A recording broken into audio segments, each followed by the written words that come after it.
test your mic for me? Okay. Hello, hello. All right. That's good. All right. We are going to talk to Faye in a minute here. All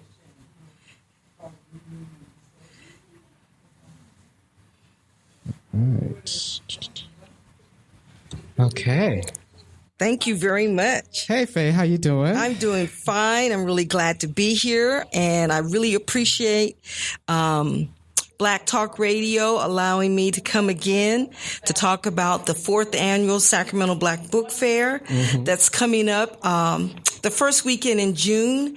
It's going to be Friday, June the 2nd, and then all day Saturday, June the 3rd. So thank you very much. We have another exciting year planned. We're going to kick off things on that Friday with an opening reception here at Underground Books. We're going to be here starting at 6. We'll be here for about an hour. Then we're going to mosey on next door for an exciting discussion with the featured authors, and I'll tell you who they are in a few moments. Okay.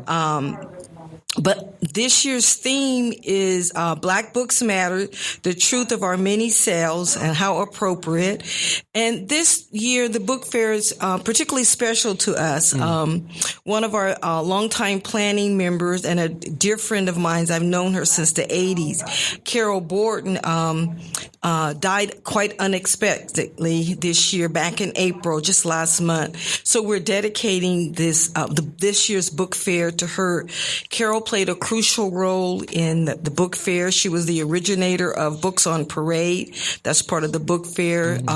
She helped organize and get the various book clubs and literary groups involved. So she will be greatly missed, and I'm still trying to wrap my head around that she won't be here. So how did she pass? She had some health issues and just could not bounce back. She would be greatly missed. And how old was she? Carol was in her early 70s. She had 2 handsome, wonderful sons. I know one lived here, Trey Borton, who was an entrepreneur, who just in early April kicked off one of his businesses. So hopefully she had an opportunity to go to that, and she actually had an opportunity to see her sons grow and mature and everything. That's a good thing. She loved her So she had a kids. full life. She had a full life, but she would greatly be missed in everything. So we're really glad that we're dedicating the book fair in her memory and her honor, because I know she had a husband, right? She had her husband, Bill Borton. They had known each other since college. They met at Howard University, I think, like in the mid 60s, and they've been together ever since. Oh, wow. My God. I can't even imagine. How many years is that? That's like, I think he said something like 40 plus years. That's a lot of time to spend with one person. I was like, I know it was before my parents passed. They were together more than 50 years. I was like, oh, how did they do that? Okay. That's true. Yeah. So, we're doing this in memory and in honor of Carol, and she's going to love this year's book fair. Okay. Because one of the good things is 3 of the 4 featured authors are local. So Suzette Harrison, who's a local author, matter of fact, I think she just had a book signing last week here.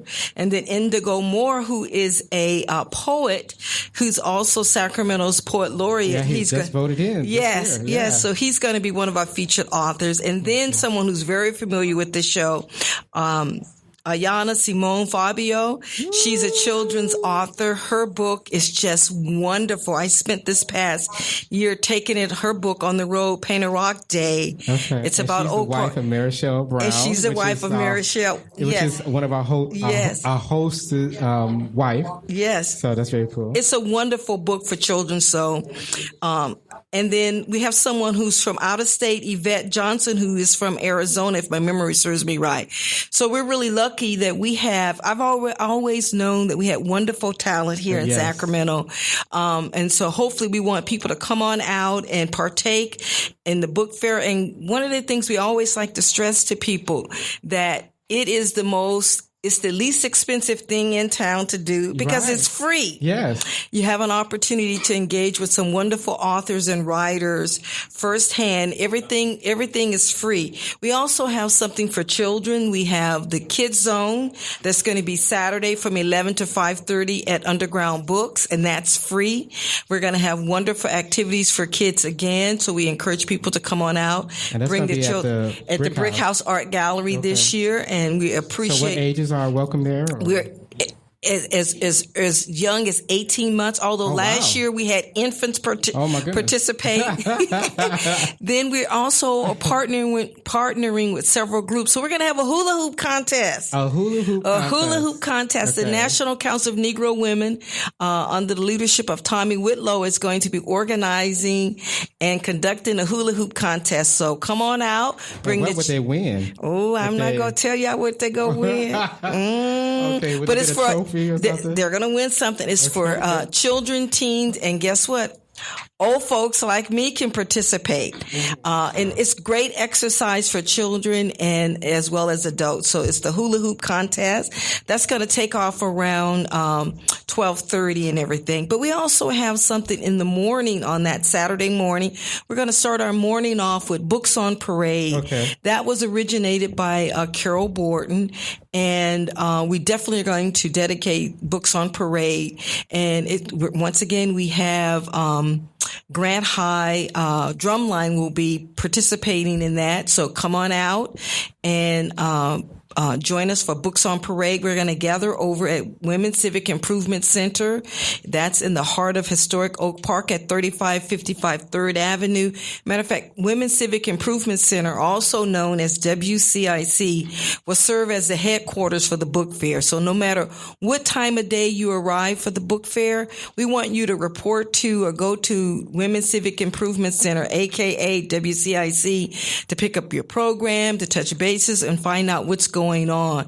The program is free, but we're going to kick the morning off with the Books on Parade, and we're going to just walk around the community. So what's the route this time? This year? The route is going to be relatively quick because we always end up wherever the children are. So we're literally going to be walking around the block. That's cool. I know. Last year we went all over. We was all over there, and then we got in the park, and we did a circle in the park, and then we went over there, and then people was like, "What the hell is going on?" Because it was like Books on Parade, Books on Parade, and I was like, and everyone was like, "Oh, okay. Yeah." So it's a wonderful way that people can get involved in everything. So we encourage you, if you've read a book and you would like to donate that book, to bring that book, and then you can deposit it in the donation box at Women's Civic Improvement Center. So that's what are you going to do with the books after you? And then what we do with the books, and we donate them to a particular organization. This year, I would like to really encourage our group to donate them to some homeless programs that we work with this year. This year, earlier, you heard me speak about Ayana's book. We took Ayana's book to 2 programs to serve homeless families and children this year. We went to the Mustard Seed School downtown that's associated with Loaves and Fishes, and we did a community reading with the children and families there. We had a wonderful time. And then we also took the book over to another organization that works with homeless families called Next Move, their family shelter, which is located actually in South Oak Park. A lot of people don't realize that, but I'm very familiar with them because many years ago, an organization, a Black Women's Network, we worked with them and we provided resources for them, because a lot of people don't realize there's a lot of young Black folks with young Black children in homeless shelter. So we provided them grease for their hair, combs, and things like that.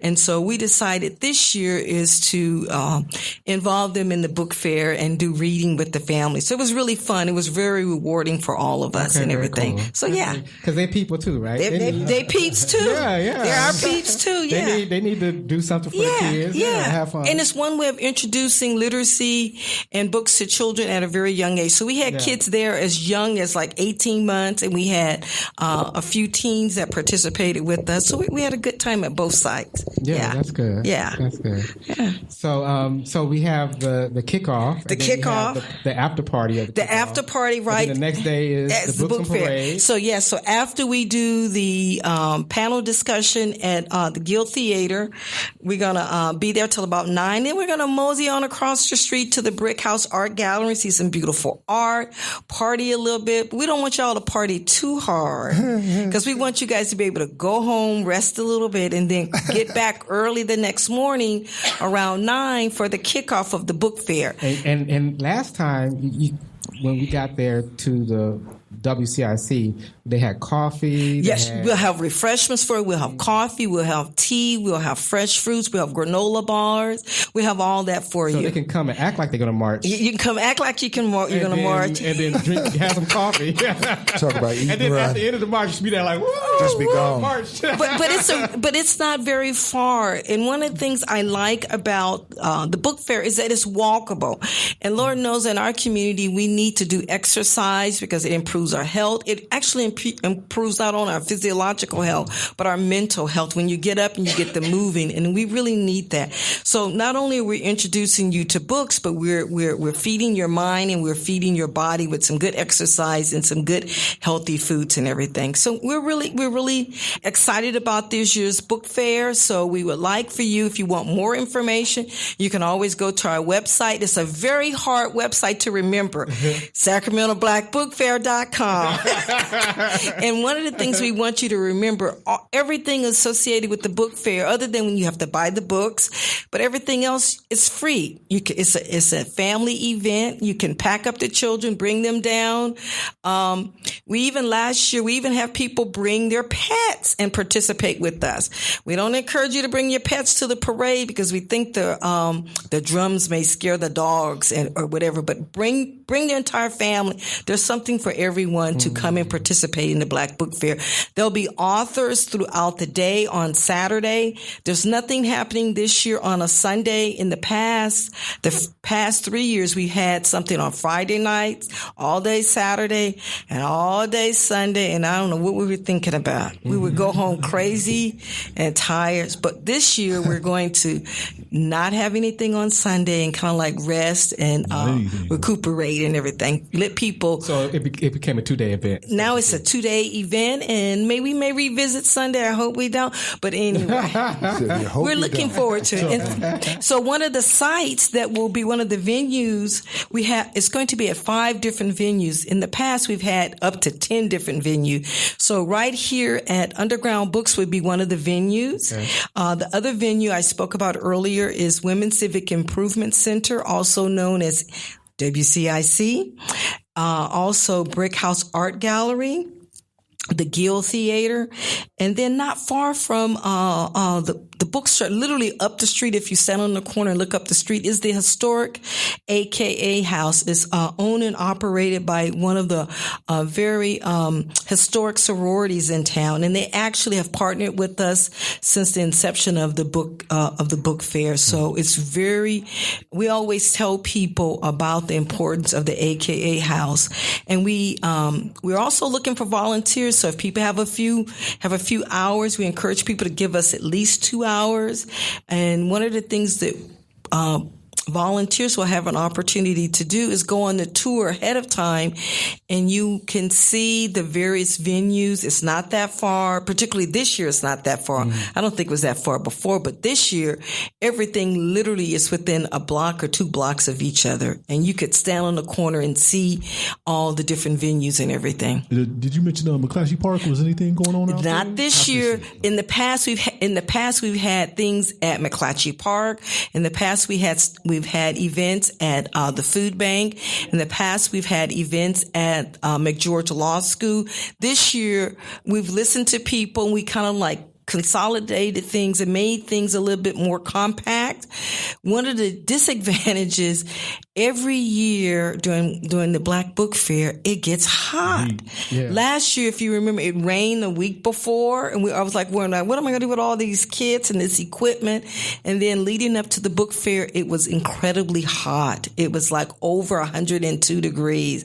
And luckily, we were at McGeorge in the courtyard. It was a beautiful courtyard. We were surrounded by the beautiful trees, and underneath the trees for shade.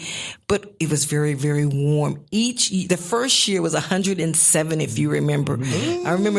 I remember being interviewed by a reporter from the East Coast about. He said, "What are you going to do?" I said, "We're going to encourage people to hydrate themselves, to stay cool. Don't wear black. Don't wear black. And luckily we did not. Well, you can wear a black swimsuit. Yeah. Luckily, no one passed out from heat exhaustion, but it made everyone incredibly tired. Mm-hmm. The heat just zaps us all of our energy. So this year, we're hoping it won't be as hot, but you know how Sacramento can be very warm in the summer. I know it's hot now and everything. So yeah. So it's going to be exciting. So we encourage people to come on down. Everything is free and open to the public. Free? Did you say free? Free. It's Spell free. It one time. How's it go? It's free. FREE. It's free. And it won't cost you nothing? It won't cost you nothing. Just all you have to do is bring a little money to buy some books. And one of the things I always like to say, even though it's called the Sacramento Black Book Fair, it's sponsored by Blue Nile Press, which is a black publishing company, and the Black Group, which is a black think tank. But it's open to everyone. We want everyone. You don't have to be black to come and enjoy it. Matter of fact, all the authors are not black. I have to say the majority of the authors are people of African descent. But we would like everyone to feel like they can come, all the residents of Oak Park, all the residents and community of Sacramento. We want you to feel comfortable. Come on down and join us in the Sacramento Black Book Fair. Get a chance to hear some books written about black folks, by black folks. Get a chance to come to the beautiful bookstore. You have an opportunity to come to one of the oldest black women's organizations in Sacramento, Women's Civic Improvement Center. Get a chance to come to the Brick House Art Gallery. Get a chance to... And the NAACP is housed there now. And NAACP, correct, is housed at Women's Civic Improvement Center. So we want people to come on out, take advantage, because we know people are on tight budgets. Bring the kids. Real tight budget. I remember those days when you have kids, you're like saying, "Oh, okay, now can we go to this one? Right. Can my budget afford this?" And so this your budget can afford it, because all you have to do is get on the bus, drive your car, ride your bicycle, or put on your walking shoes and come on down to historic Oak Park off of Broadway and 36th and join us at the 4th annual Sacramento Black Book Fair on Saturday. We're going to kick everything off around 9. Come on down, pick up your free program book, get a chance to have some free refreshments in the morning, and then march with us in the Sacramento Books on Parade. Okay, let's do a recap real quick. Okay. So the first day is what date? It's June. Okay, we're going to kick things off with the opening reception on Friday, June 2nd at 6 p.m. here at Underground Books. So you get to mingle with all the authors. You get to mingle with the authors. You get to mingle with the sponsors. You get to mingle with the planning committee. Okay. You kind of like get heads up on different things if you come there. Then we all mosey over. And then we're going to mosey next door around 7-ish to the Guild Theater around 7. We're going to hear a panel discussion with the featured authors. That'll conclude a little bit before 9, and then after that, party time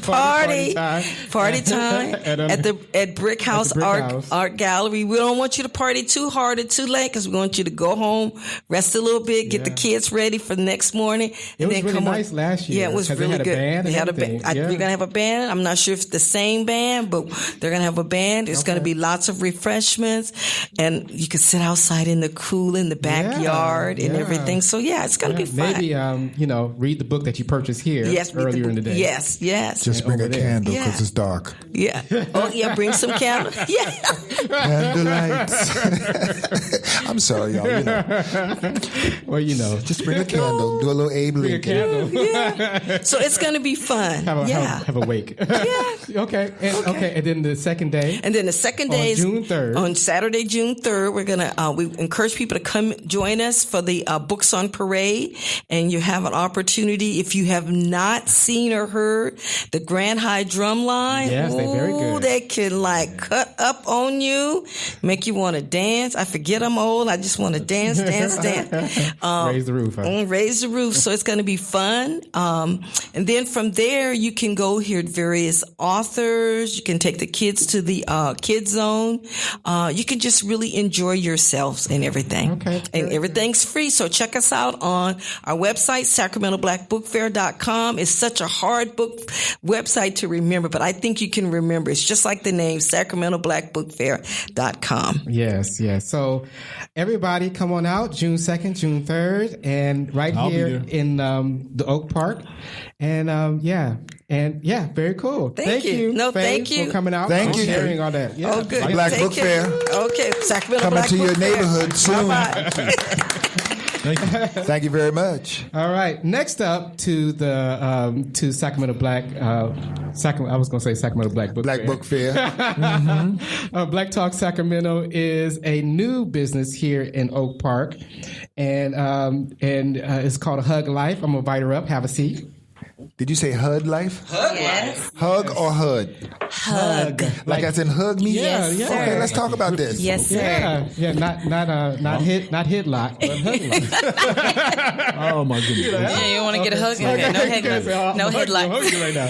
So I'm gonna try to pronounce your name right. Sure. Is Niva Flor? Yes. Did I get it right? Yes, you Niva did. Flor. You did. Niva Niva Flor. Flor.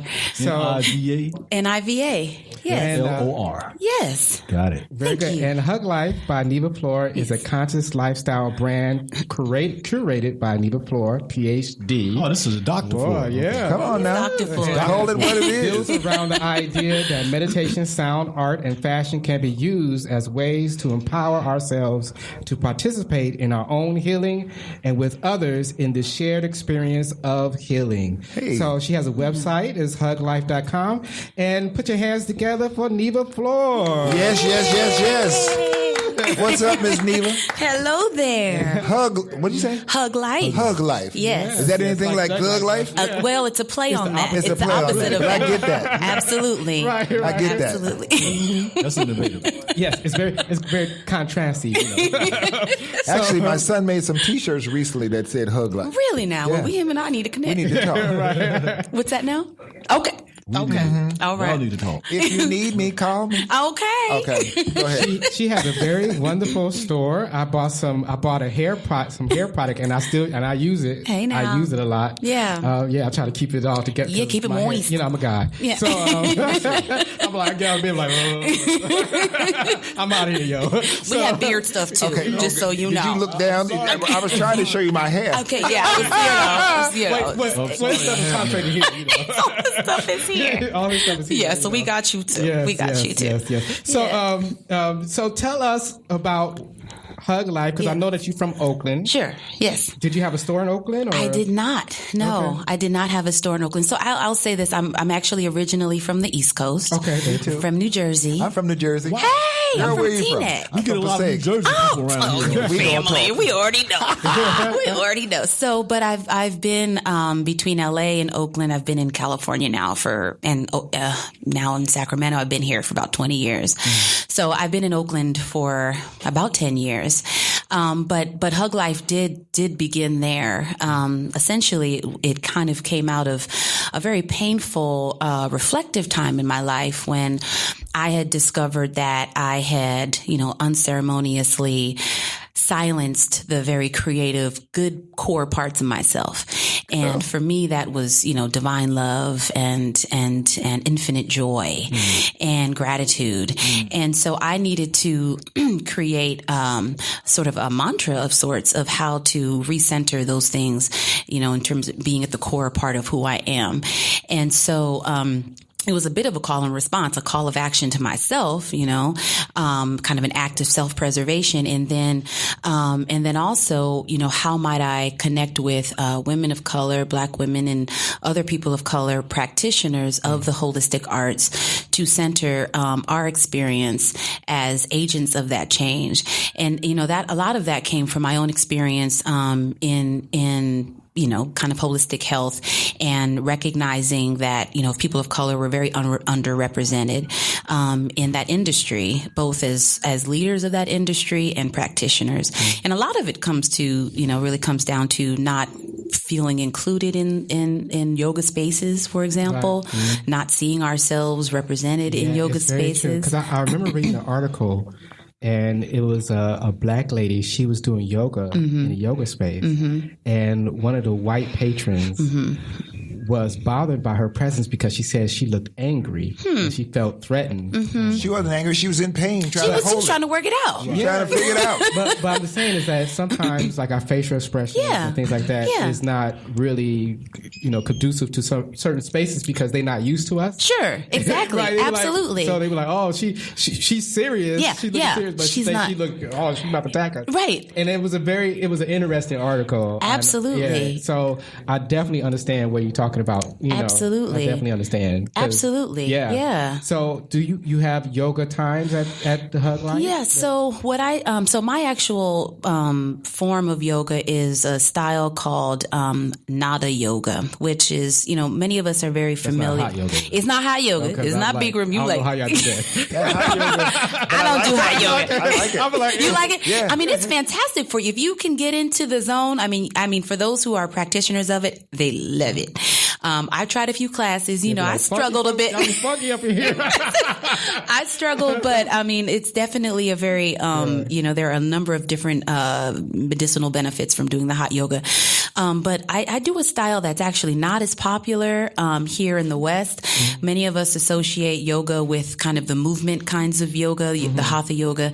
Nada yoga is an ancient practice, and it actually translates into sound yoga. Okay, what did you say? Nada yoga? Nada yoga, Nada. Nada. Okay. Which means it's Sanskrit, and it translates into roar. Okay. Is that the actual translation? And yoga, which is the path. And for me, I'm a singer, and I've been a singer, and I've always understood very intuitively the transformative quality of sound and music. Mm-hmm. I didn't quite have all of the language to describe that in terms of how it might be healing for others. So the practice of Nada yoga was very appealing to me. And what I really appreciated about it was that it's a very accessible kind of yoga. You're not required to purchase any very, expensive equipment, or gear or anything like that. You just show up as you are. Mm-hmm. And the practice is really about, beginning with the breath, and connecting to the breath and using that as a platform to connect with the many sounds that we produce, both consciously and unconsciously. And the idea is, that, all of us are made up of vibration. We're kind of moving molecules and particles, mm-hmm. and sound is movement. And so when we are being intentional about that and creating space for, an awareness around when we're creating sound, when we're breathing, it actually creates some spaciousness for us to be able to understand more, I think, intentionally other areas in our life where we might experience blockage or we might experience stress.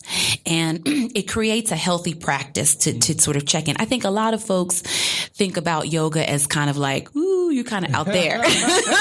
Right? You're kind of like floating out there. But it's good. It's hip, actually. It's hip today. Now it is. But it has a low uptake with Black folks, though. It does. It takes us a minute to sort of, where am I going? What am I going? Where I'm going to be? Yeah, I have to exactly. Yeah. And really, what it's right. It's not right. So it's really about thinking about yes.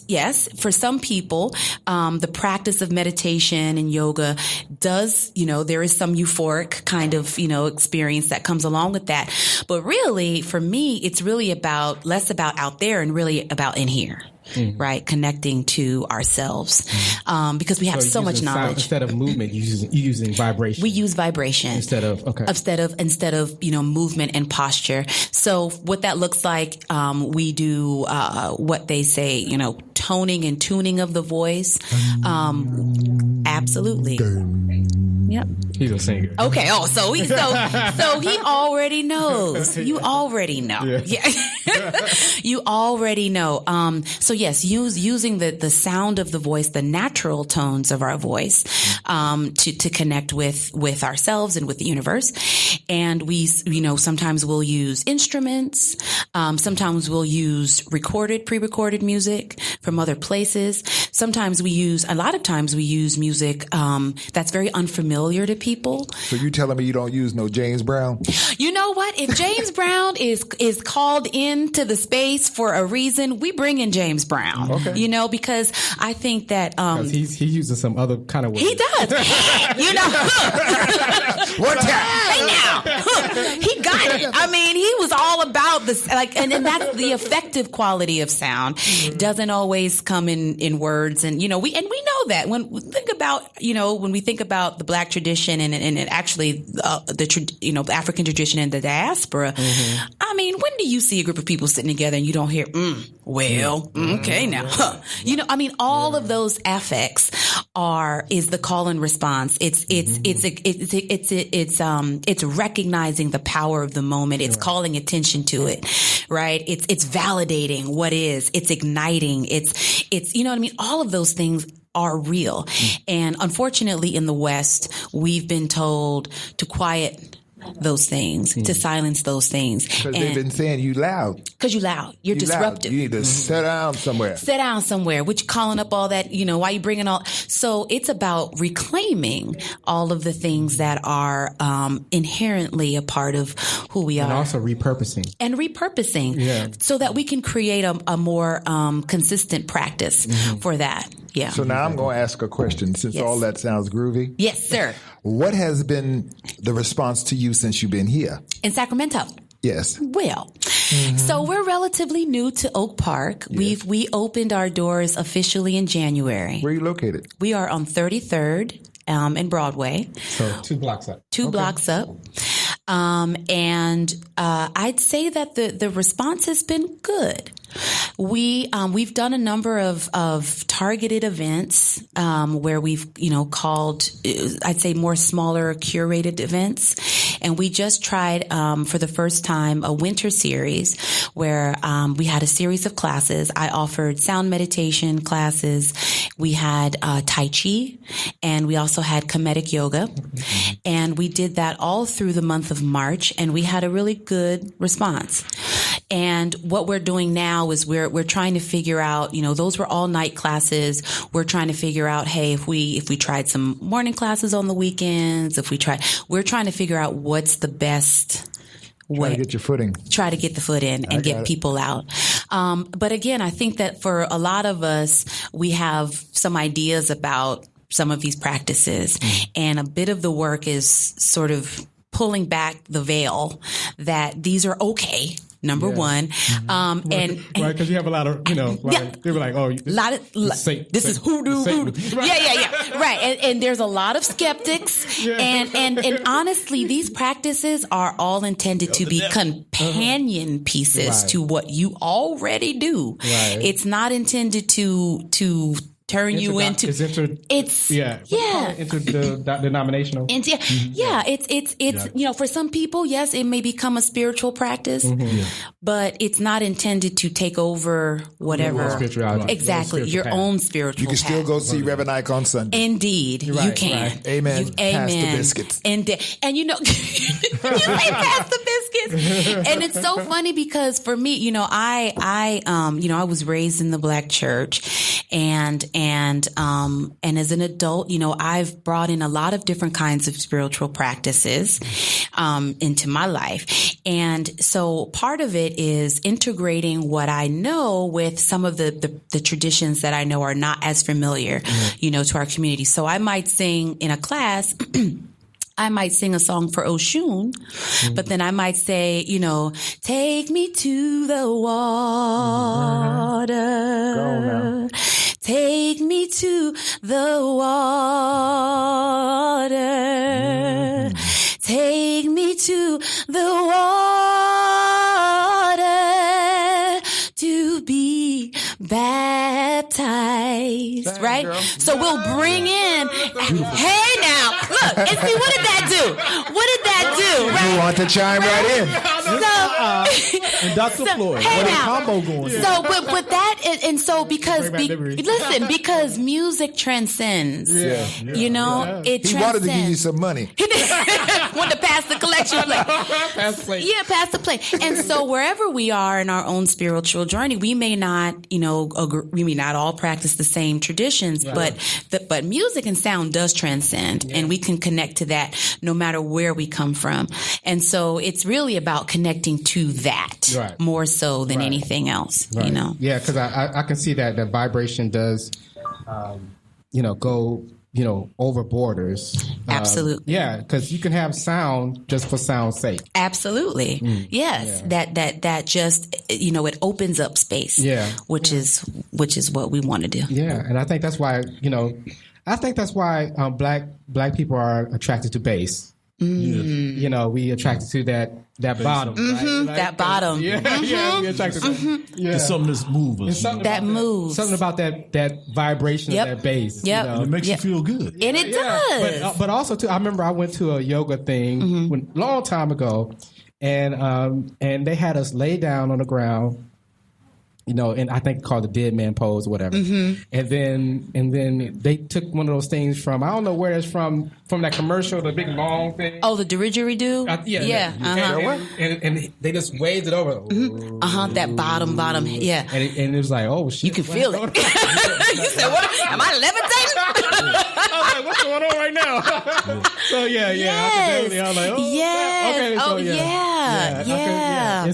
It's amazing, and I think, that's why even though we don't know what we're looking for, when we hear that bass, we think, it's something that attraction. It does. Just based on what you're talking about, I see these people in the old Sacramento with the same instrument. Yep. You can't see them or hear, you coming around the block and you can hear it and you can feel the vibration and stuff, but you're attracted by it. It pulls you in. Yeah, it pulls you and in. Also, too, that's how elephants communicate. Oh, okay. Yeah, through that bottom low frequency. That low frequency. They like the bass? It says it goes for miles. Interesting. It goes for miles. They can communicate by miles. Yeah, it's very cool. Elephants is one of my favorite animals. Are they? Yes. Oh, they're such gentle animals. So when setting up the shop here in Oak Park, what have you noticed in Oak Park with the businesses and everything's going? Because I know Oak Park is going through a change. Yes. And we need more black business around here. I ain't saying, everything's cool. Yeah. Right. Everybody's welcome, but more black business. Yes. Yeah. But when the black businesses come, you got to support them. Yes. Okay, so that doesn't matter if they come or not. If they don't support them, they may as well stay. Don't be giving lip service. Stop here. Got to show up. That's right. And see what type of products you Because you know your cousin's got a bad habit. I ain't giving that person my money. Yeah. So real bad. But how has it been? It's been great. Interestingly enough, I say that my journey has been, from Oakland to Oak Park. And from, there's a lot of change happening in Oakland right now. Same change. A lot of conversation and dialogue around displacement and particularly of the cultural community and the black community. And so I think that, like you said, sustainability is the conversation. Because I think that there are a number of young, aspiring, emerging black entrepreneurs that are seeking opportunities, in various places to be the kind of fixtures in their community. But we also know that resources are not always as accessible to black businesses. And lending opportunities, credit and things like that. You just can't go into a bank like that. That's when you need to visit Big Mama and tell her to go under the bed and get some of that change and give it to you. Get from under the mattress. We have to learn how to support ourselves and stop using that as an excuse for us not doing what we're doing. Yes. I'm always going to be the one that's going. Okay, cause problems. Okay, So, okay, all right. You're going to stir it up. I'm going to stir the pot. Okay, Good morning, good afternoon. Good morning. Pass the biscuits. She be like, that's for the church, though. That's for the church. You can't touch that money.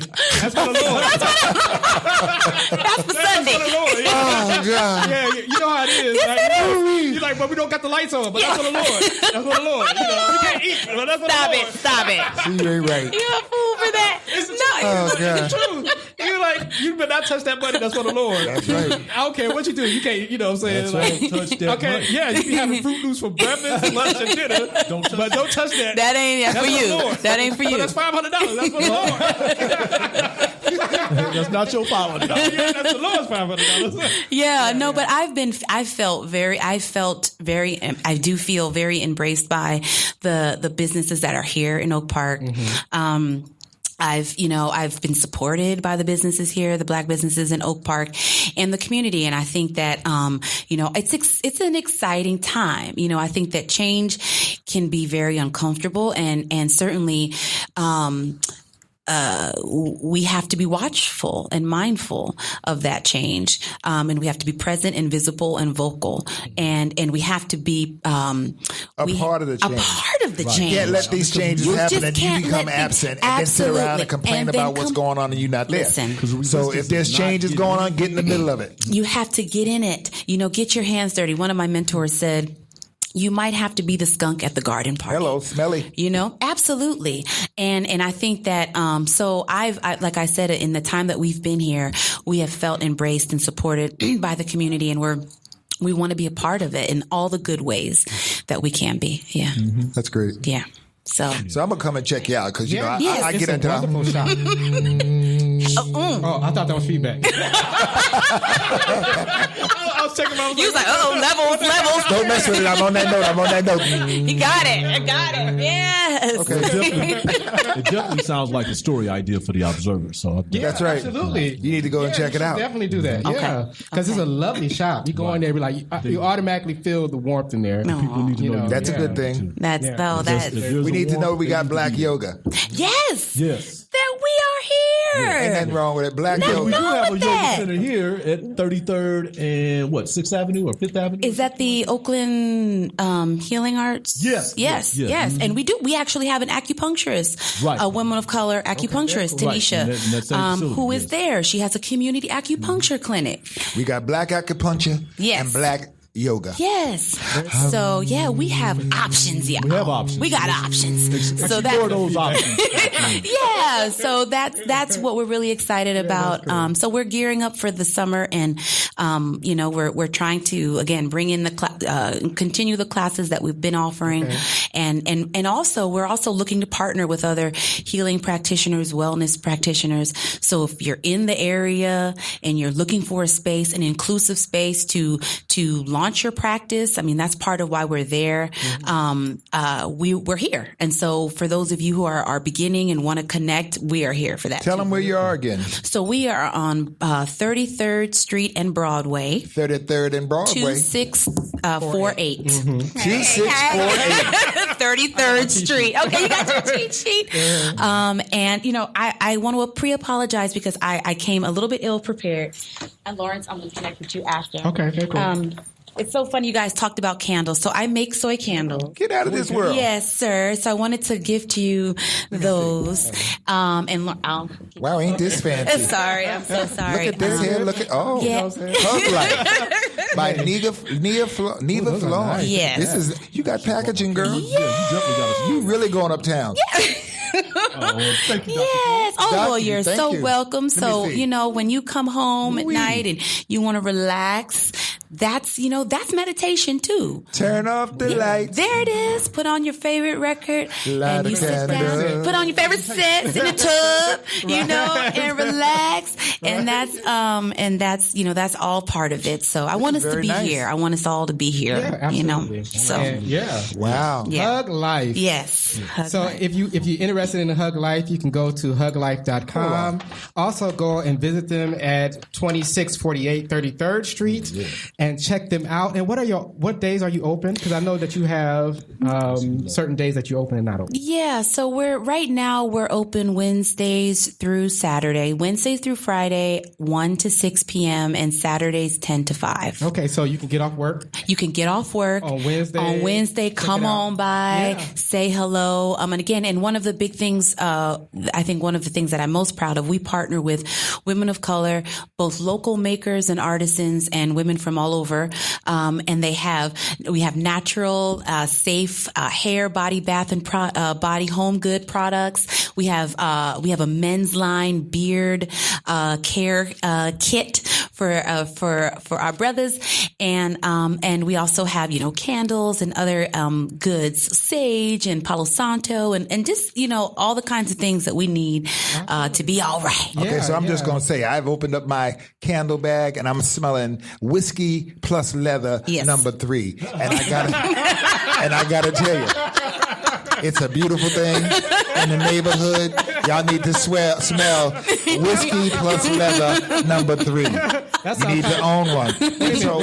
That sounds kind of naughty. Whiskey and leather. Oh yeah. So some things can happen. Okay. All right, very good. Yes. So put your hands together for Miss Huglife here. Thank you, guys. Niva. Dr. Niva Flor, thank you. Thank you. Hug life. You better go and hug somebody. Do you have any cards on you by chest, please? I left some here. Okay. All right. I left some here. I'll pick one up over there. Thank you. Yeah, because he works for the Observer. He's going to come by and I'm coming by. Yes. Okay. Yes, that'd be very cool. Also, we have another guest here. He's been here. Have a seat here. So, yes, he's also one of our first guests. One of our first guests here at Sacramento. Black Talk Sacramento. Yep. Yes. Tell us who you are, my brother. My name is Mike Brim. I go by Mike B. DJ what? DJ Mike B. Mike B. Mike B. DJ Mike B. Wooga. I am the CEO and founder of the Cypher Hip Hop Workshops, which is a program that looks to empower, inspire, and educate youth through hip hop culture to be, agents of change in their community. Okay. Yeah. So what are you doing right now? What's going on right now with your... A lot's going on right now. We wrapped up programming with Sac City Unified School District. We do our programs. First of all, I have a team of folks that are part of the crew. Amazing artists, dancers, MCs, other DJs as well. Okay. That are just a part of this mission and the work that we do with the youth. So is it like a collective? It's like a collective. It's a crew. It's a crew. Just keeping it. It's the Cypher crew. That's what we call ourselves. But artists that do stuff on their own as well. Mm-hmm. And then we do come together as a crew to work with youth, primarily in the Sacramento City Unified School District. We have a contract with them. We've been contracting with them since 2011. We also have been contracting with the city of Sacramento, doing programs at various community centers in the area. Just wrapped up a program at the Oak Park Community Center. And we've done work at the Pinnell Center in South Sac, George Sim, also in the North area at South Natomas and Hagenwood as well.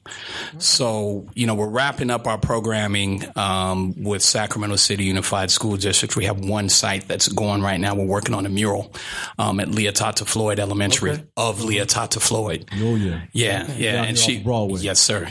Now, who is that exactly? Leah Tata Floyd, is like a second mother to me, a mentor of mine. She lives in CV Circle, right?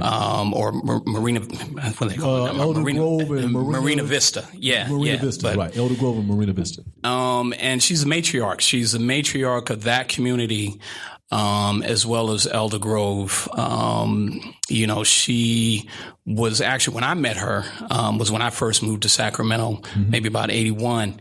And she lived in Oak Park, her and her late husband. And one of her sons and I went to school together, elementary school, high school as well. His name is Malcolm Floyd. Football player? The football was, so there are two Malcolms.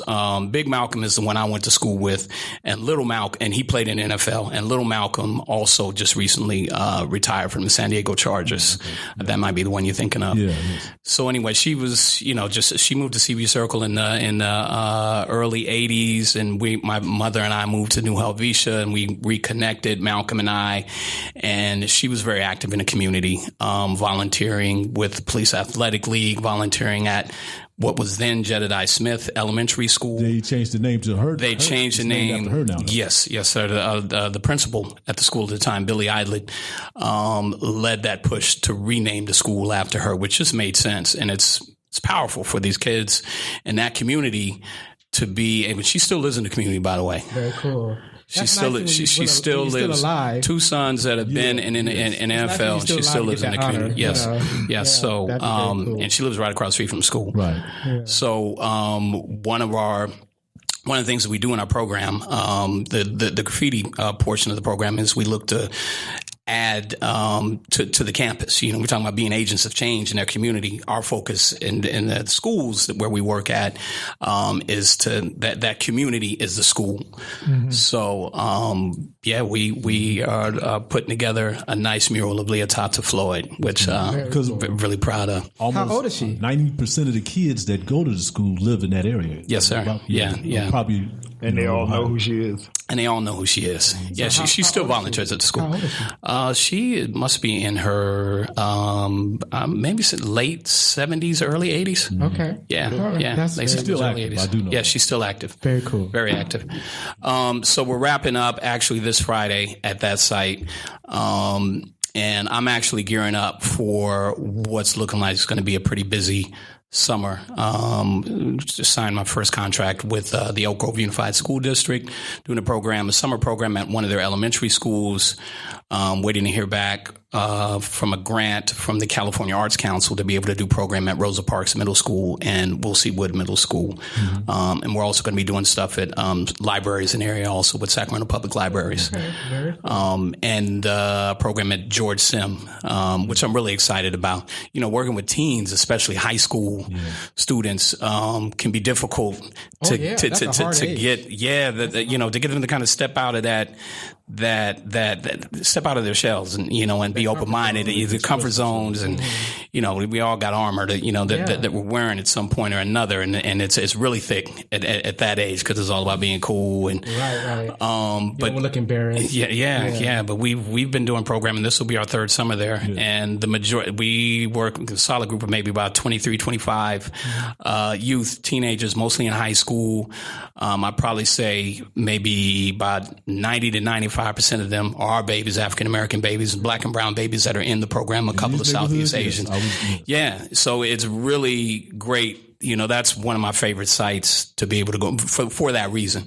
Because oftentimes what I've found at some sites where we've been at is getting through to introducing hip hop as a culture and not just what this generation, the younger generation, perceives it as through the form of rap, can be kind of a challenge, because they're like, you talk about that old man stuff. So, so that's because you old school with it anyway, with the Lowen theory and the things that you do, and you promote hip hop in multiple facets, which I like too.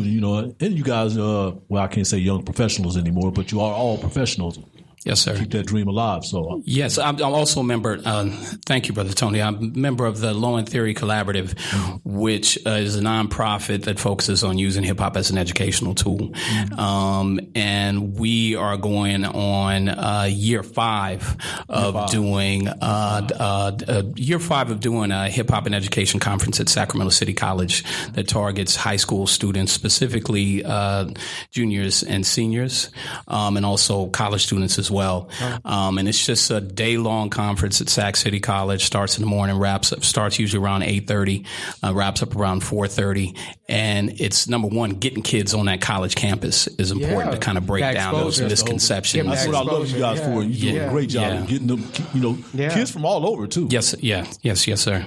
And it's presenting, education from a different lens, right? And one of the things that hip hop has done and continues to do is just it has the ability to transform spaces, and for these youth to be able to come into classrooms that traditionally are spaces that they feel like outsiders in, right? To come in to hear music playing.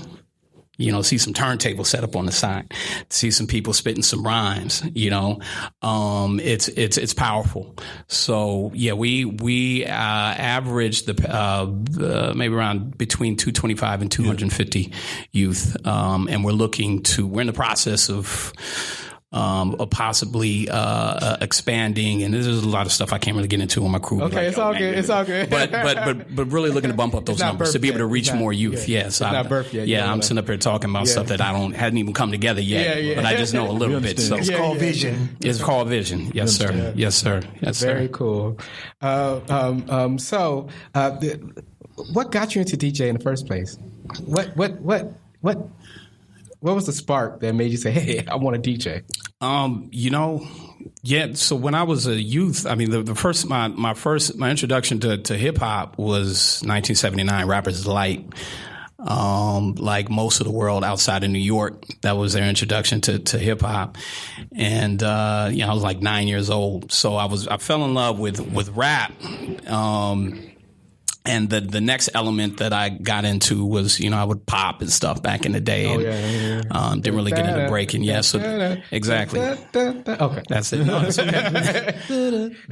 But I, the graffiti portion of the art, the visual art portion, I didn't get into, and the DJing I didn't get into until later on into my, adult life. Right. It was something I was like, I'm learning how to DJ. I got all these records. You're still feeling but it wasn't something that I picked up until later on, maybe about 6 years ago, actually, was when I got my first, set of turntables. But, just hip hop. So are you using records? So I use records and Serato, which is a digital software program for DJs. Depends on the event. Mm-hmm. I may bring out like a crate of records with me. It depends on the event and how long I'm going to be spending. And sometimes I'm just going straight Serato. Very cool. Yeah, I see you all around. I mean, you DJ just about every place, and plus you guys do a lot of fundraising. I don't know if you're still doing that. That would make it even special. And I know you collaborated with Douglas Antoine, and Conscious Vibe. Oh yeah. A lot of things that they do because they're very along the same lines, right? Yeah, very active. Yeah, along the same lines what you guys do and stuff, and what you do and stuff. And I just love when you guys out here connecting with the community that way too. That's what makes it so special. Yes, sir. Yeah, we have something going on this weekend we're collaborating with the Crocker Art Museum. Okay. The Teen Takeover event that they've had running now for the past. I seen that one time in that big room. Yes, sir. Yeah. It's going to be outdoors this time. It's going to be outdoors? Yeah, it's going to be outdoors this time in the courtyard. Yeah, exactly. It was this Saturday. Okay. So I think it's going to be in the 70s, maybe. It's not going to be 102. Right. It's going to be in the mid-70s. It's going to be nice. It's going to be nice. And that's at the Crocker Art Museum from 12 p.m. to 4 p.m. It's called the Teen Takeover. Again, transforming that space, for our babies to come in and feel that connection. So there are going to be activities. Low End Theory Collaborative, we're a part of it.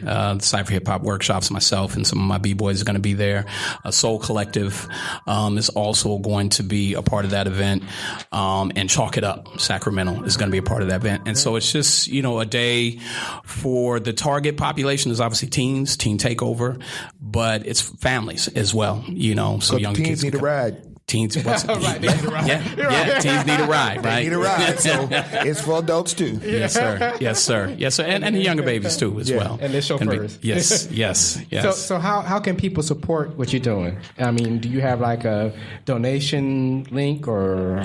So right now, I'm in the process of going through the process of becoming a nonprofit. Looking to file I've completed the process with the state of Sacramento. So we're recognized by the state. My articles of incorporation on all of that, and cool. So now going to be sending off my 1023 to get that 501c3. So that will open that up. Thank you. And that's been a long road, that's just part of the journey. It's been. But you're stuck with it. Yeah, right. Yeah, you gotta have a heart. You gotta have passion. Invested. Most give up easy. It doesn't seem like it's going to come right away. So my hat's off to you for holding on. Thank you. But one of the things that we're doing is we're in the process of looking to expand to be able to be at multiple sites one day. So I'm in the process of kind of building a team, building on the team that I have, and making sure that I have folks on board that not only just bring that artistic component to them, but obviously the ability to teach and work with youth and have a commanding presence to command the room. And that's going well. That's going because those opportunities are right around the corner. Okay, so very cool. So everybody know that. You see Michael Brim? Yes. So you're going to be hiring? Yes. Okay, yes. very good. Yes. You see Michael Brim name out there? Jump on it. Yeah. He's moving and he's shaking. Jump on it. So my email address is Mike B. That's MIC. B as in boy at cypherhiphop.com. Okay. Spelled Cypher CYPHER hiphop.com. So if you're interested, whether it's the visual arts, obviously with an emphasis on graffiti, but you don't have to be like a graffiti artist, right? And not just a B-boy or B-girl breaker or break dancer, as is known in the mainstream, but, other forms of hip-hop dance as well. Okay. If you're a writer. Well, what if you got a ballet dancer came in and said they want to hang with y'all? What would you say? She can come in. He can come in. All right. Yeah. Just checking. Come through. Because it might take something like, you got the hip-hop on the violin now and you're doing it all in different ways. Yes. So, it's been integrated with so many things. Yes. And we partnered with other organizations. Phoenix Drama Dance Company brought Miss Angelina and her daughter Olivia to bring in African drumming, African dance, capoeira, to make that connection. And a big part of the programming is teaching and sharing like just the history of how hip hop started and who the original MCs are. Connection to the Jeles or the Griots, right? And that journey from Africa to here and how those influences are still relevant today and the culture. Very cool. Very cool. Put your hands together for Mike B. Mike B! Thank you. Mike B! I like the way that sounds. Mike B! Booyaka, Mike. Hey, Mike B, I'm digging them platinums you got there. So in your hand. we got Marichelle stepped in, so he's going to come and join us for our Sacramento Observer News. Wow, what's Observer happening? News. Oh man, today's show is crazy. It's hot. There's some things. I feel like a guest. Come on in. Okay, go ahead and interview me. What's happening in Sacramento? What you got going on, Marichelle? I'm sorry. How you doing, Marichelle Brown? He said interview him. I'm going to bring it up again. This man is doing something real smooth out there in the world. Wow, yeah. I've been seeing it all over Facebook. That's it. You're connecting with the world. Tell him what you're doing, Marichelle Brown. Well, I'm teaching. Where are you teaching at? Paul Mitchell. So I'm the barber director over at Paul Mitchell MTI. Okay. I'm putting together the curriculum and making sure that they're headed to the board to go get their barbering license. Okay, but next month I will bring in of my former students because we're getting ready to open a salon. Okay. Hey, wait. Yeah. What's the name of this salon? I'm just asking. Okay, we're gonna call it Marichelle Salon and Suites. There we go. And it's out there in Del Paso Heights on Del Paso Boulevard. Boulevard. Yes, we're coming to the boulevard. Say it again. What's the name? I'm just checking. I want to. We'll talk about it. We'll talk Just about say it it one more time, just so you can hear. Marichelle Salon and Sweet. Okay. So when you say sweets, is SWEET or what? No, SUITE. Whoa, I know. No, we're gonna use the other sweet. Okay. It's SUITE. So whatever, your connection with C's candy, I know. Okay. you get a haircut. Getting my chocolate on. Right. And some caramel, What you want with your haircut today? right. Been getting any sleep, man? Because I know you've been working around the clock on these projects. Yeah, I have. I really have. And I just came back. Reason I missed last month because I was down and hanging out in Texas. Get on down. And Houston and Dallas and with your family, working on some with your things. folks. Yeah, with my folks and working on some things. So yeah, but yeah, I'm gonna bring some guests in. So we'll talk about it next month. You're gonna give us the We're gonna give you the lowdown. Okay. Yeah. So this is just the highlight. So you making moves. So coming soon. I'm trying to, man. I've You been making working moves at it. Man, it's been in these streets. In these streets, I've been putting it down. I've been putting it in. I've been getting my knuckles dirty. Yeah, all the way. Yeah, literally. Literally. That don't sound good. Knuckles dirty. It sounds like you dragging. Well, no. This is the beauty before the beast. Ashy knees and all, man. What's wrong with? I get my knees dirty. Get my knuckles dirty. Yeah, you been grinding. Like you ain't never had ashy knees. You don't want nobody to say that. He said, I've been swimming. Let me stop your line. I've been swimming in chlorine and water. It ain't right. It ain't right. All right, so Too real. Well, that's great. let's do some observer news. Yes. It's been a while. Okay, yeah. Once again, Go on, y'all know what's who in the I am. news? Antonio Wait. Tony Harvey. What's happening at the Observer? I do want to talk about this serious issue that's been going on for. I know there's a lot of stuff been happening. What serious issue? Because there's several. Okay, well, let's start with this Walking While Black, which was on it was in our April 20th through 26th edition. Okay. But Walking While this Black. story happened to have been written by my colleague Genoa Barrow. City data reveal African Americans account for nearly half of those cited for jaywalking by the Sacramento. The jaywalking. Yeah. All right. Now we all know what this spurned on to. A young man, 24 years of age, named Nandi Kane. Yeah. Who was just down getting for off work in the neighborhood. He got beat down for. No, I'm just saying. He got beat down for jaywalking. Crossing the street by in the the Sacramento neighborhood. police car. At an They got it intersection, on though. video. In a residential. But it was In a residential area, yeah. It's residential. So, right now, is Walking While Black, okay? And Wow. this guy on the video, you see, first, he grabs him by the neck, And then they picks throw him him up, right, kind of like bear hug him, and slams him down on the pavement. Right. And then later on, there's a female. Her name is Naomi Monte. Okay. She's filming this with her cell phone. She's sitting in the car and she knows this young man, and she's filming this whole thing. And next thing you see is this cop, just wailing on this young black man. Okay, he's talking. I'm gonna tell my cop. I'm gonna get a lawyer. And stuff. But it's just so frightening. Here's what's amazing about the lawyer. Real quick, okay? He got the lawyer. Well, he got the lawyer. Yeah. So, That's something else. That's a whole nother story. Right. Okay. Anyway. Personally, I'm tired of Go on, keep going. Shysters and stuff. But anyway, like I said, that's another story. But yes, he does have a lawyer. He has filed a suit against the city. Okay. And, hopefully, that turns out in his favor. I just want to see this cop fired. So I just hope the attorney, John Burrs, does what he needs to continue to move in that direction as he helped this man out, as he litigate, these circumstances. As he helped this man out and help himself out. As this thing went on, everybody's like, what's going on here? And this happened in Del Paso Heights, like the 1st of April. Yeah. Well, it turned out these jaywalking citations by race and by districts, every city council district. Okay. So in District 2, which is Alan Warren's district, okay, 111 blacks have been cited for jaywalking. Wow. In that district. And we know the problems that they have in that district. Okay. Compared to 112 whites. So that's 233. I don't know what's going on in this district. We know it's partly a low income area and stuff. Right. Why are they targeting these people? They don't have money.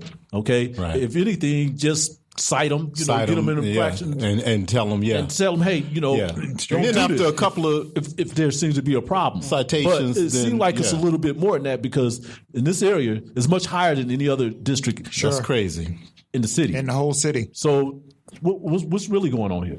Okay, what's really going on here? I mean, if it's not a shooting. If nobody's getting shot and getting wounded, somebody it's getting shot and getting killed. Now you're going for and this young man was getting off work. This young black man was just getting off work. Wow. Okay, and I'm pretty sure, a lot of us do it. I do it too. Yeah. But hey, officer, Yeah, but that's the problem, yeah. He didn't heed to your command, so you feel like you just got to beat up on him. This is my thing, and this is just my opinion too. And I definitely want to hear your side. You always got a different side. If we don't hear God's side, I don't have a counterpoint. Let me sit closer to the mic. Go ahead. Compared to some of this stuff, at least with the shootings and things like this, at least where I'm going with the shootings, it appears that some of these officers are on the force to have it on their record that I shot and killed a black man or I shot a black man. They want that on their record. I mean, if you just look at some of the actions that's been taking place, and it's only happening among people of colors. It's kind of like it's a badge of honor. Well, it's like a bad culture. Yeah, like right. Yeah, it's like it's like an a gang. underground. Yeah, it's an initiation. Undercurrent. Right. With the blue shield that we'll really look up to you if you. One of them. If you got one, yeah. Okay. But you haven't popped your cherry until you did this. Boy. Right, exactly. But here's another thing. Here's another way to look at it. But that's you got what I'm saying. a lot it's of initiation. It's like, like in the gang, you got to be jumped in. It's like, okay, so you have to shoot somebody. And I went back and looked at the or video. You have to beat up on somebody. Where the gentleman was shot back in July. And that case was settled out too. And just how the cops was handling this situation. It was like, we're waiting to get you in the area and then we're going to pop you no matter what. Right. And then later after that, I fear for my life and stuff. It just seems like some of these cops, not all of them. I know a few of these guys on the Sacramento Police Department as well, deputies for the sheriff.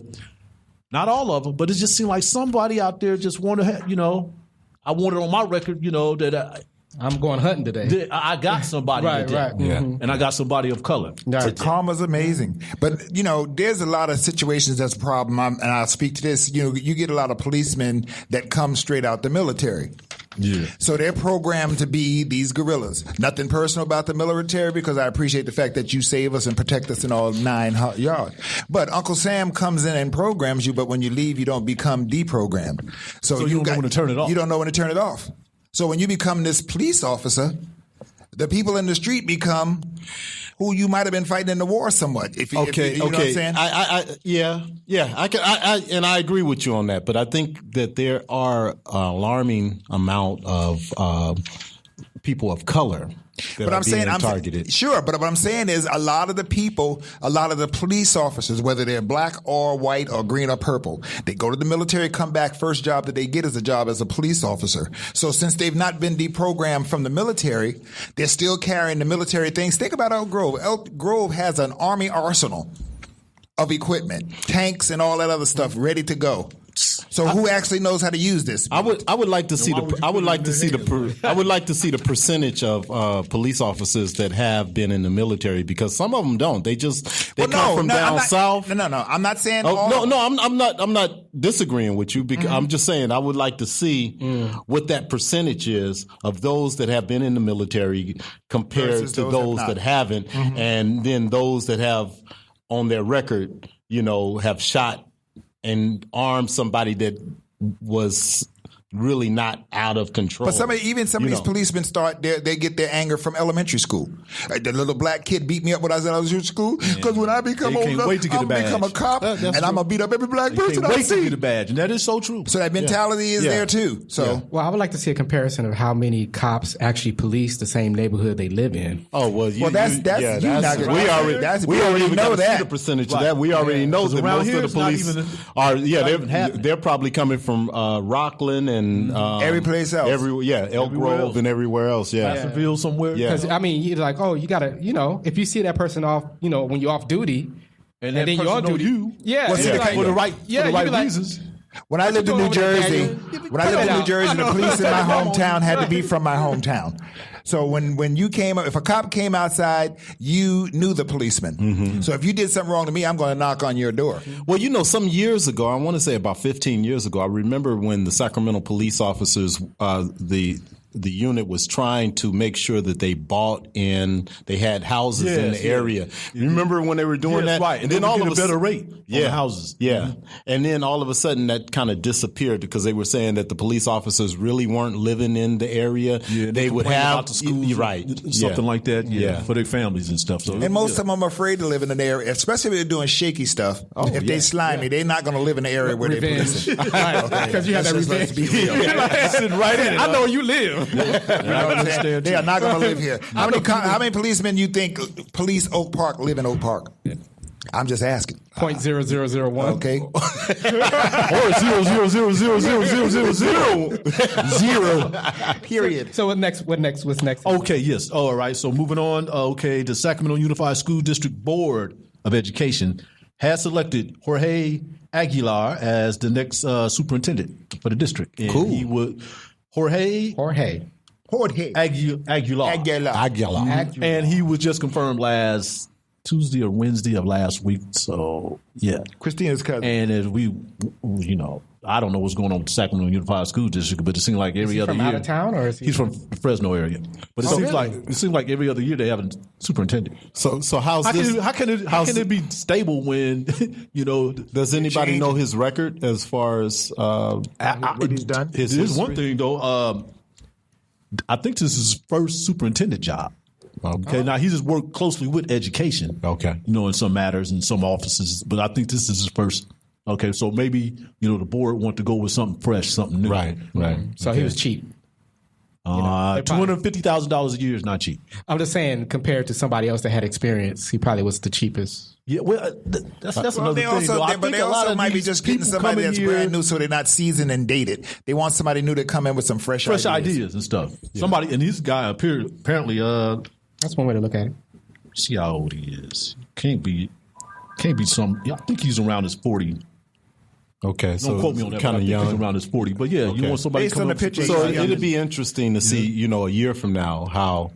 Yeah, we'll see because Sac City Unified School District is kind of like depleting, is eroding as far as the student population. Well, I remember when Grant was around, the school district was around. It was like twice a year they would change this superintendent. It would be totally. I mean, they were paying them off. Right. Big money. Right. And but, I think the Twin Rivers Unified School Districts seem a little bit more stable. They didn't calm down. It's calmed down. Yeah. So there must be a change going on there. Right. I believe that superintendent is from Central California too, maybe Fresno. Okay. Around that area too. Do you think that school districts are having a hard time right now because of their competition with charter schools, and maybe that's why they can't find? Oh man, I don't know if I can speak to that, but that could be. I mean, all these kids are pulling them out of. And let's not deny the fact that charter schools are still public schools and stuff, but a lot of people are pulling them out to give them better opportunity, to get these kids better opportunities. And so, if you can get into a charter school, right? If you can get past their whatever they have as their criteria for that student. Because the Fortune schools is growing big around here. They seem like they open up a school like every year. And as a matter of fact,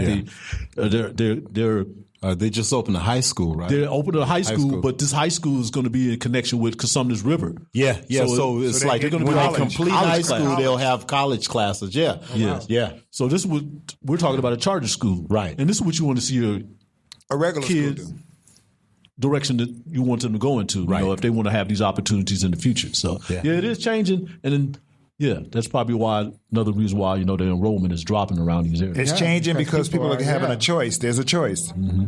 Yeah, so it's very interesting. And I did want to say, if anyone knows, Luke Connolly, who was a local attorney here in Sacramento, he was also like a guest sports writer for the Sacramento Observer. He passed away of cancer a couple of weeks ago, too. Now, Luke mainly covered Pac-12 sports, specifically basketball, and I did see him cover the NCAAs here when it was at the Golden One Center back in March. Real cool guy, gonna miss him. we always got to reach out to our brothers who like to write sports and write about black sports, and he was that type of person. Matter of fact, I was getting all type of posting on Facebook that, oh yeah, it used to be my divorce lawyer and stuff. And I do have a respect for these type of people because I always think that, attorneys can be journalists and journalists can be attorneys because they know how to argue cases and they know how to research. Yeah. And from what I heard from Mr. Luke Conley, he was that type of person. So God bless you and your family. Rest in heaven. Rest in peace, Mr. Conley. Yeah. Okay. Sending love. All right. And my last topic of the day. But wait. You talk about there's a topic of the day. Go ahead. This cat would. I'm just telling you, man. It's not even a presidency, man. Jim Comey. Jim Comey. No, he just fired Jim Comey, the FBI director. The day after. Hold on. Today. The day after wait. the acting attorney general, start screaming on him about this Mike Flynn. But Nixon did the same thing. Nixon did the same thing years ago. He fired who was investigating him. That was the whole thing about and so Trump is firing who investigated him. Right. Now you got to go. Yeah, you got to go. The next day. Trying to clean the house. Mm-hmm. Right. Well, clean the house. I mean, you better take out the garbage. Yeah, he's the garbage. I didn't say it, but see, that was a boom, boom. But yeah, no, that's exciting because just the other day he was praising him. It seemed like every day something's going on. Right. Okay, Yeah. all right. Now after the Obamacare thing, I don't know what was going on with that. know. But the attack is more on the name than it is on the pass thing. these bills. Well, they said. I kind of think that when people think about the first 100 days, it was like, boy, it feels like first 100 days was 6 months. It felt like because it feels like it felt like man, so much 4 stuff happened, years, right? man. So much He's like, Man, hurry up! Can we vote again? Well, what's amazing is he hasn't really even finished choosing his people, his cabinet, and all that kind of stuff. So he's running an incomplete house. He hasn't did anything. He should start his own exercise fitness program. Well, wait. Called Marching for Trump. One more. What about his daughter's situation? Y'all heard about that? Ivanka Trump. It seems like this whole family is in it to expand their business. Wait. All over the world. Take advantage. Listen to this. Weren't they in China? That's why this Russian probe is getting deeper. Oh man, you get too close. You got to go. But wait, here's the deal. Ivanka Trump had her clothes in Nordstrom. Y'all heard about them getting rid of the they clothes. pulled them out. Well, wait a minute. Steinmart ends up with Ivanka Trump's clothes under the name of Adrian Vittadini. So they still her clothes. They still her clothes. They changed the label. So now they're blaming her licensor for the label switch. Oh. You got what I'm trying to say? I wonder how often that happens. Oh, come on now. Well, here's the deal. They do it in fashion. When you got a house that's expensive, if it's not selling, that brand will come back as another name, a lesser brand, because what they don't want to do is damage the name of the designer. Right. So she's trying to preserve her name by disappearing as Ivanka Trump and bringing the same clothes back as Adrian Vittadini. As a designer. As another designer who happens to be a real person who's 72 years old. So the company Adrian Vittadini has been around for years, y'all. Okay. So she's still going to Ivanka's still going to make money off the deal then. In the bottom, as it goes, the bottom line, what they're trying to say, to make it look good, it was the licensor's fault that her name, those clothes ended up in the store under that name. Mm-hmm. And I think in some situations, the clothes, the same dress was ending up in the store with a Ivanka Trump label and an Adrian Vittadini label. Oh, so that's what's causing the real big problem, y'all. I mean, there's just so many conflicts, Well, you know what? Going on with this administration. Karma is amazing. You're going to never get away from it. Everywhere you go, there you are. So no matter how much you try to hide, here you go. Here you over here you over there. You going over, listen, where there is smoke, there always tends to be fire. So now he's firing everybody that's close to where he wants to. Trying to put out these fires. Sure, he's trying to put it out. But he's the new Nixon. That's all I'm going to My say. goodness. I mean, and then this other thing that I just heard about Ivanka's husband, Jared Kushner. Yeah. Oh, and yeah. his sister. And his sister. Who's got this real estate venture in company. China, when she tried to sell for what, $500,000? $500,000. And then you get a passport. You get a passport. Okay. No. You get residency. You get In yeah. the You United kicking States. on one side. You she kicking dropped people. his name. Yeah. Trump's name. Drop Trump's name. Yeah, yes. Okay. Come on. I mean, we're going to see more. But they said it's not illegal to do that. Yes, but at the same time, you know what? It's But not been used the way it What do they has care about governing, though? I mean, what do But they he's care? gonna- he's When gonna- they, you know, can make he's millions gonna- over here, millions over there. Yeah, he's going to be on that line, right close to Well, he can stay on that line He because gonna guess stay- what? right. They're gonna pop that You know line. that game in the river on the bank. See, you ain't right.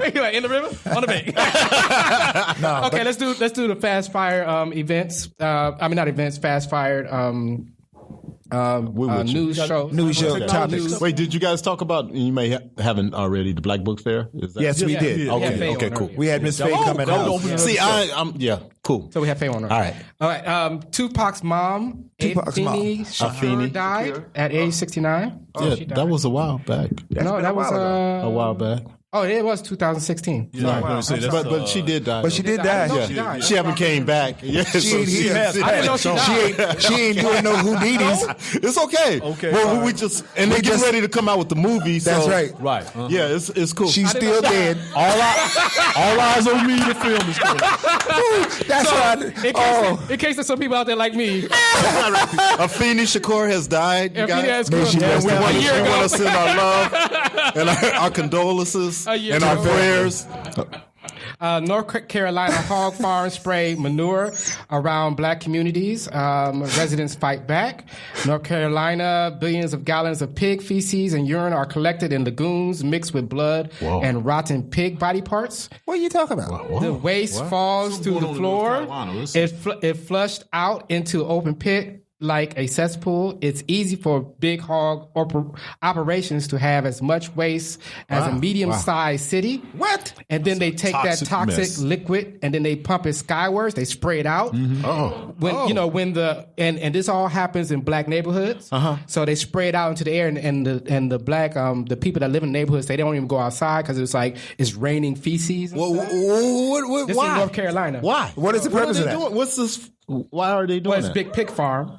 So they have to put But the you waste have to understand, somewhere. that They sounds put the crazy. waste So they in just put lagoons. it in the air? No, they put it in lagoons, and when it fills up, then they, in order to get rid of the excess, they spray it up into the air. Wow. And then they having all kind of problems. So they just passed a bill to give. I'm sure there's wind in that city. Yeah, and it blows into the white neighborhood too. So it ain't a shitty situation just for us. So last It's week, shitty for everybody. yeah. I'm sorry. So last week, North Carolina lawmakers passed a House Bill 467, which limits the damages the residents could collect against hog farms. What? So this is happening right now. That should be a class action suit, isn't it? Yeah, There's gonna be it's a gonna North be some Carolina shit. exodus. So Go ahead. ahead. No, I was going to say, did you know Frederick Douglass died too? See, you really right. I heard he was a good man. Yeah, he was a good man. According to the president. Y'all are rare for him today. Wait. He really got it going on right now. He's very popular. He's very popular. Very popular guy. He fought in the Civil War. Oh God. Okay, so bring it back. in Flint, more than 8,000 residents received notice of tax liens on their properties for unpaid water bills. Oh, wow. So you know what? So you gonna dirty up the water And then charge me And for then it. still make me pay for it. Well, they'd have to come and remove me from my house because I wouldn't pay the bill. I'd be locked up in there. No, I'm not kidding. This is crazy, man. But I'd be locked up in there, just tie me received- to the bed or something. You're like, we're gonna kick you out your house if you don't pay this Yeah, bill. if you don't pay this bill. The water Okay, bill, but we can't drink the I'm sorry. That's what you must be. That's a damn shame. He's like, This is a I can't drink the water, but I gotta pay for it. Yeah, right. You got to pay that. Right. It's Everybody like, died. Can't bathe in it. You know? Yeah. What's going on in Michigan? Right. man? They charge you What's for having, going on in that part of Right. Detroit? I know.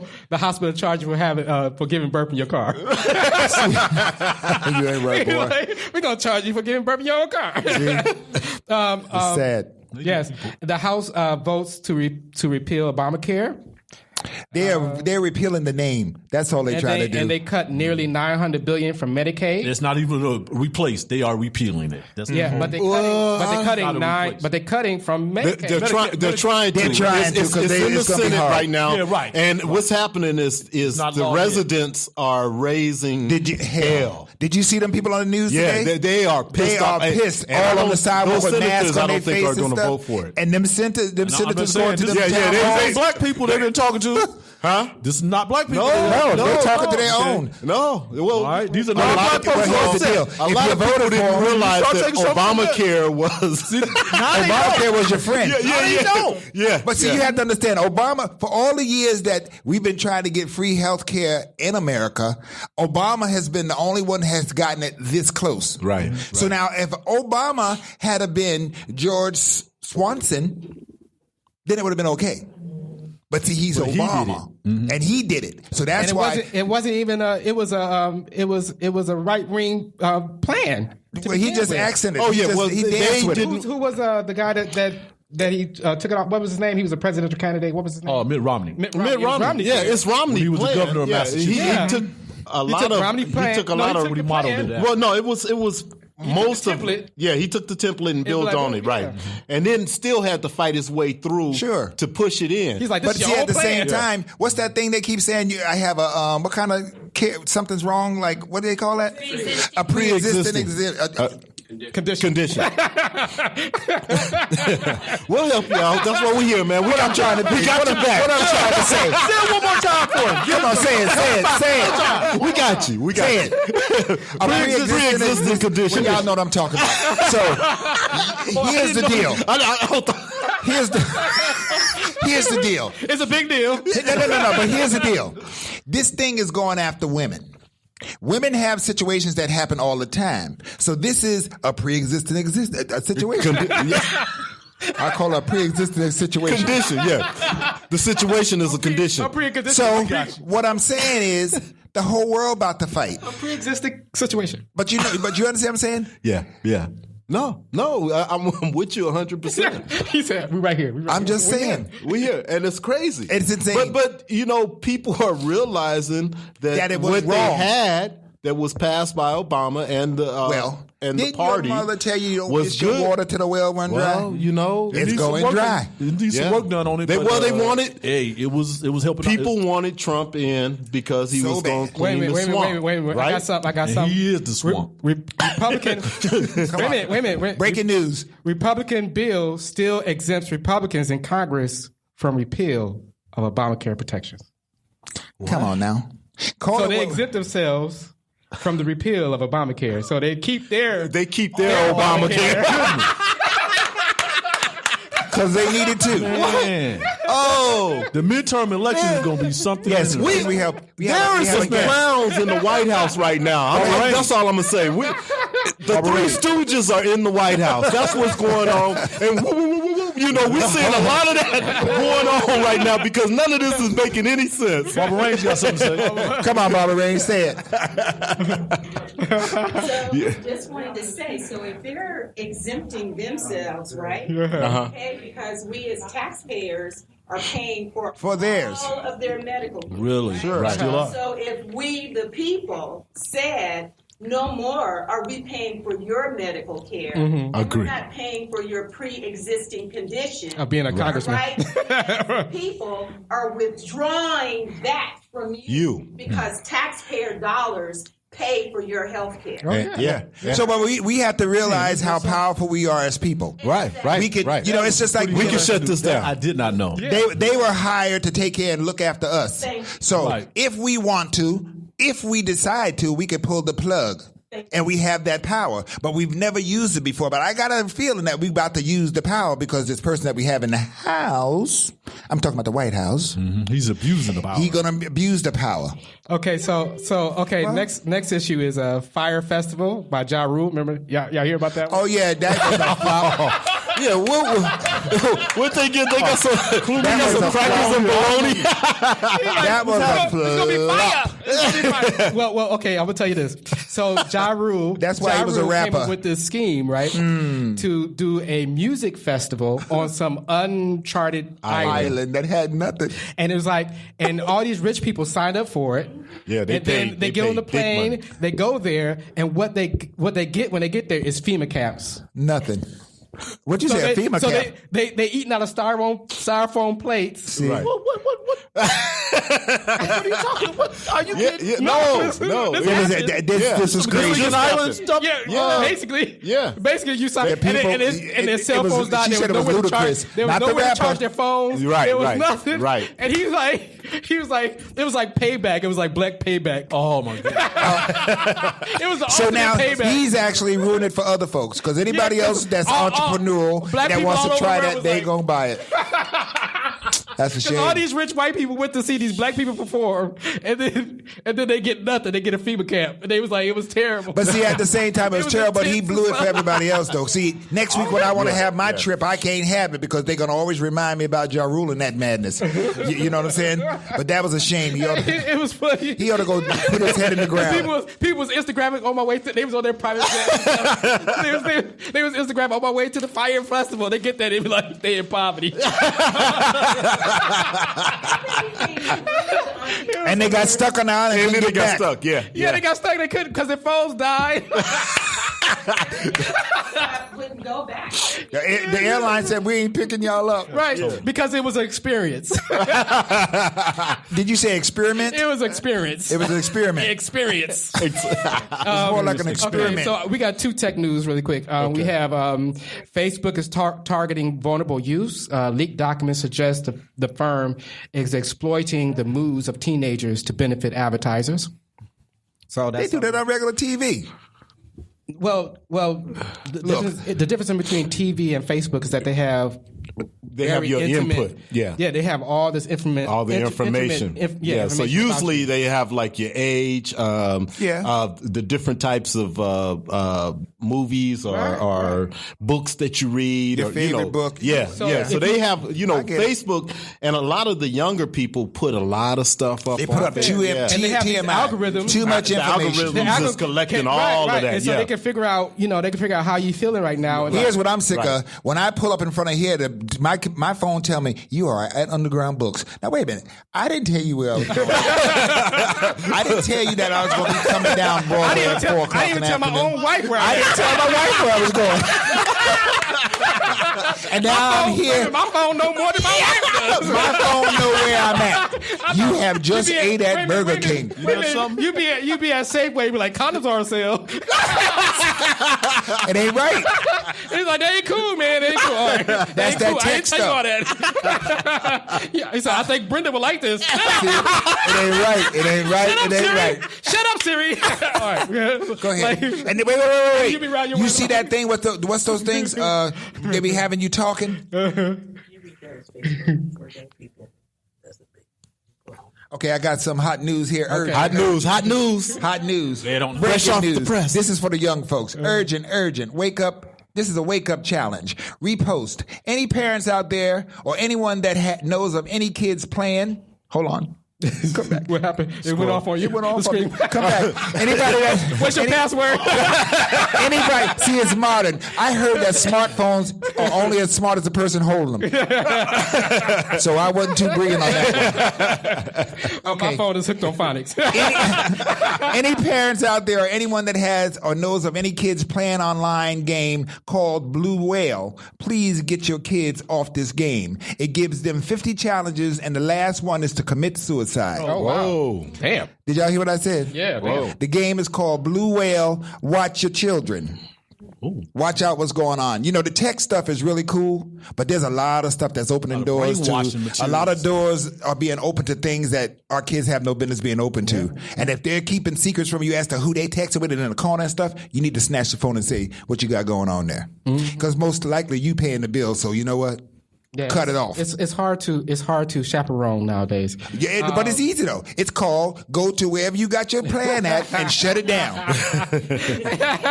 Hello, that's chaperoning. Wait a minute. You call my. He's like, what's your middle name? Firewall. Yeah, but you know what though? Like I said, 9 times out of 10, the parents are the one that is paying for these phones. So you know what? You're not your child's friend. Cut the phone off. Let them be mad. Because if your child ain't never got mad at you as a parent, you ain't been a good parent.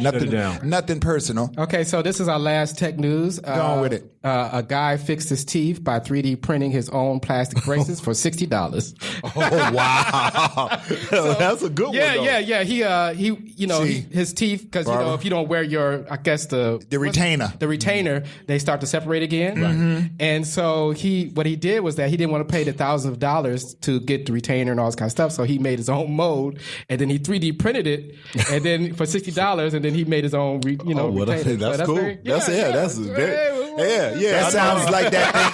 That sounds like the thing on now. You don't never have to go to the dentist no more. You pay $99 and you get a different retainer for your mouth. That's right. Sometimes you know what? Go see the dentist, y'all. Because you experiment with a printer in your mouth. Next thing you know, you be like, no more shortcuts. But that's very cool. I think that's technology. No more shortcuts for you. Everything that's technical ain't good for you. Yeah, I'm gonna be that and also other person. too, I wanted to bring up that we have, please go online. We have the Mahogany Festival coming up. I think that's on June 10th. Okay. That's happening, and just a reminder, we have things going on here at Underground Books, and they have a new website, and that you can actually buy books online. Go on now. Go ahead. So All right. go ahead, get on down to the website and buy your book. You don't have to come here physically anymore. You can just you can let your presence You still want to come down here. You still want to come. No, but you can make your presence known digitally now. But this is the other thing that I like about it. When I walked in, I seen all these black comic books. Yeah, and I think that is so cool. So the kids can come on down and grown-ups that like comic books. Right. This is the place to be. And just a reminder, we have story time. Here. Oh yeah, story time. May 20th. So May 20th. Yeah, ages 3 to 10. Come on out here. May 20th. So come. It's noon. So bring your children here. Okay. All right. So that has been Black Talk Sacramento number. Hold on, we got something else. Yeah, I did them earlier. The book signing and stuff. Coming and also, soon. too, I'm going to post all this information online with the show.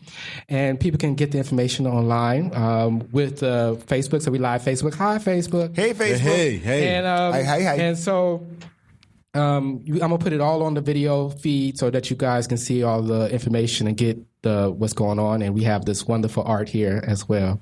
And so my name is Insa'a. My name is Michelle J. Brown. And I am Antonio, quote unquote, Tony Harvey. And I'm Jared Gossett. I'm Jared Gossett. Black Talk Sacramento number 31. 31. Signing off. Y'all grown. Signing in. Y'all grown. See you later. Bye-bye.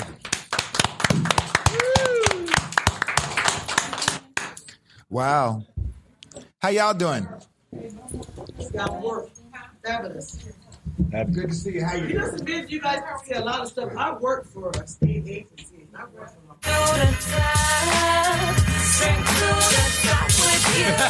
comes to those who wait, but I'll never settle. I'm trying to be great. Now what's that say? Tripping cause I'm moving before I had a break. Change states my attitude, even the food on my plate. Thank the Lord that my circle is tighter than ever, because as I've grown, my real brothers last together. We've seen past forever, never stuck in the past or passing the past of our passion narration.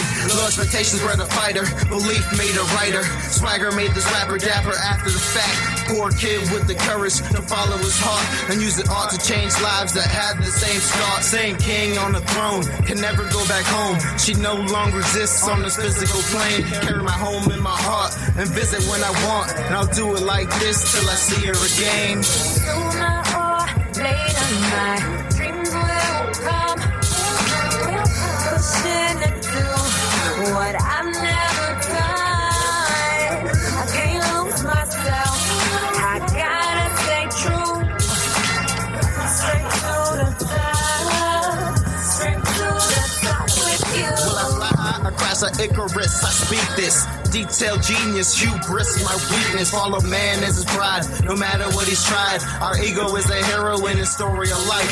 There's a thin line between arrogance and confidence. I see my accomplishments through these humble eyes. I realize the small steps when there are miles left. Not ostentatious, but can't disguise my success. You know me as the same kid on the one to Cambridge. Got jumped in the park by the kids I played with. I stayed with my ball, my books and a pen. Nothing hidden or forbidden, not afraid of